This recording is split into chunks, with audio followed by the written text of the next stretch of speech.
Howdy friends and family, thank you so much for joining me. This is week 11, day 3 in the series that I'm doing with Christ Memorial Lutheran Church about knowing God. And this week we are talking about how the Lord is peace.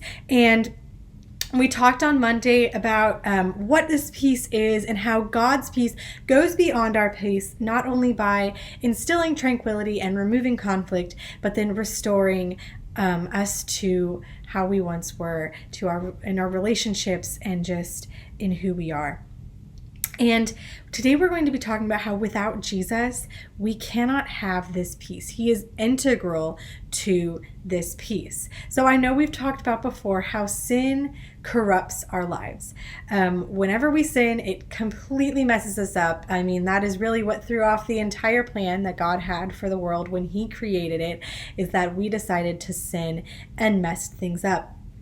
And so with our Jenga idea, sin is constantly pulling pieces out of our Jenga tower, constantly removing peace. And to some extent, we're able to continue to have peace. We're able to have that earthly peace to an extent with our sin. We are able to keep our tower from completely falling apart all the time.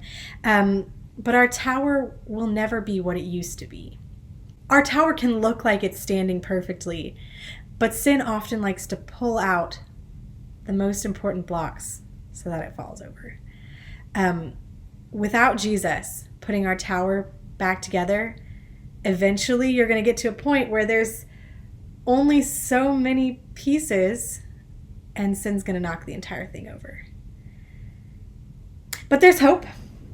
2 Corinthians 5:18-19 and verse 21 say, "And all this is from God, who reconciled us to Himself through Christ and gave us the ministry of reconciliation, that God was reconciling the world to Himself in Christ, not counting men's sins against them, and He has committed to us the message of reconciliation.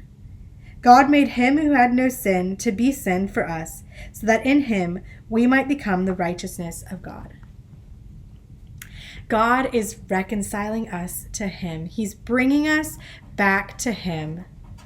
And He is restoring that relationship through Christ. I remember telling y'all about the stickers that we talked about on VBS, and how God has taken all of the sins that stick to us and stuck them to His cross. And in the same way with our Jenga analogy, Jesus is taking all of those pieces, all of those blocks that get displaced from our Jenga tower and putting them back in place. And that's something that we can't do. All we can do in our life to try and keep our earthly peace is try to keep the tower from falling over as best we can. But like I said, eventually it's going to fall over. Someone's going to pull the wrong piece and it's just going to come crumbling down. But Jesus takes our tower and He puts all those pieces back right where they belong. And the tower no longer is going to fall over. We don't have to worry about it falling over. And the best part is that Jesus puts the most important block back in place, and that is the part of our lives that has fallen out of favor with God.